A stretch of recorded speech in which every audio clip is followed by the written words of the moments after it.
Factory made ಫಿನಿಶಿಂಗು ಬೆಸ್ಟಾ ಅಥವಾ manual ಅಂದರೆ carpenter made finishing ಬೆಸ್ಟಾ ಅಂತ. ಸೊ ಸಾಮಾನ್ಯವಾಗಿ ನನಗೆ ಕ್ಲೈಂಟ್ಗಳು ಯೂಶ್ವಲಿ ಕೇಳ್ತಾರೆ, ಓಕೆನಾ. ಸೊ ಸಿಂಪಲ್ಲು, ಫ್ಯಾಕ್ಟ್ರಿ ಅಂತ ಹೇಳಿದ್ರೆ ಫಿನಿಶಿಂಗು, ಮ್ಯಾನ್ಯುವಲ್ ಅಥವಾ ಕಾರ್ಪೆಂಟ್ರಿ ಮೇಡ್ ಫಿನಿಶಿಂಗ್ ಅಂದರೆ ಕಂಪ್ಲೀಟ್ಲಿ ನಿಮಗೆ ಕಸ್ಟಮೈಸ್ಡ್ ಪ್ಯಾಟರ್ನ್.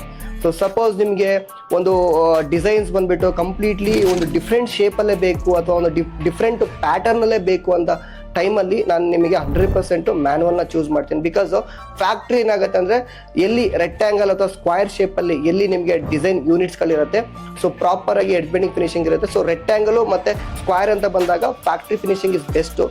ಎಲ್ಲಿ ಕಸ್ಟಮೈಸ್ಡ್ ಬೇಕು ನಿಮಗೆ, ಡಿಫ್ರೆಂಟ್ ಶೇಪಲ್ಲಿ ಬೇಕು ಅಂತ ಟೈಮಲ್ಲಿ ನಾನು ಮ್ಯಾನ್ಯುವಲ್ನ ಸಜೆಸ್ಟ್ ಮಾಡ್ತೀನಿ. ಯೂಶ್ವಲಿ ಮ್ಯಾನ್ಯುವಲಲ್ಲೇ ಮಾಡೋಕ್ಕಾಗುತ್ತೆ. ಸೊ ಗ್ಯಾಪು ಒಂದೊಂದು ಕೂಡ ಇಂಪಾರ್ಟೆಂಟ್ ಆಗುತ್ತೆ. ಸೊ ಗ್ಯಾಪ್ಸ್ ಅಂತ ಬಂದಾಗ ಮ್ಯಾನ್ಯುವಲ್ ಎಲ್ಲ A to Z ಆಗಿ ಫಿಲ್ ಮಾಡ್ಕೋಬೋದು. ಫ್ಯಾಕ್ಟ್ರಿ ಅಂತ ಬಂದಾಗ ಫಿಲ್ ಮಾಡ್ಲಿಕ್ಕೆ ಕಷ್ಟ ಆಗುತ್ತೆ, ಬಿಕಾಸ್ ಆಲ್ರೆಡಿ ರೆಡಿಯಾಗಿ ಬಂದಿರೋದ್ರಿಂದ. ಮ್ಯಾನ್ಯುವಲ್ ಆದರೆ ಏನಾಗುತ್ತೆ, ನಿಮಗೆ ಕಂಪ್ಲೀಟ್ಲಿ ಕಸ್ಟಮೈಸ್ ಇರುತ್ತೆ, ಟ್ರಾನ್ಸ್ಪರೆನ್ಸಿ ಇರುತ್ತೆ, 100% ಫ್ಲೆಕ್ಸಿಬಿಲಿಟಿ ಇರುತ್ತೆ. ಇನ್ ಬಿಟ್ವೀನ್ ನಾವು ಚೇಂಜಸ್ ಮಾಡ್ಕೋಬೋದು. ಸೊ ಬಿಫೋರ್ ರಾ ಸ್ಟೇಜಲ್ ಟೈಮಲ್ಲಿ. ಸೊ ನನ್ನ ಪ್ರಕಾರ ನಾನು DHIಲಿ ಸಜೆಸ್ಟ್ ಏನು ಮಾಡ್ತೀನಿ ಅಂತ ಹೇಳಿದ್ರೆ, ನನ್ನ ಪ್ರತಿಯೊಂದು ಪ್ರಾಜೆಕ್ಟ್ಸಲ್ಲಿ ನಾನು ಫ್ಯಾಕ್ಟ್ರಿ ಮೇಡು ಕಿಚನ್ ಮತ್ತು ವಾರ್ಡ್ರೋಬ್ ಇಂಟರ್ನಲ್ ಕಾರ್ಕೇಸ್ ನಾನು ಫ್ಯಾಕ್ಟ್ರಿ ಮೇಡ್ ಮಾಡಿಸ್ಕೊಡ್ತೀನಿ.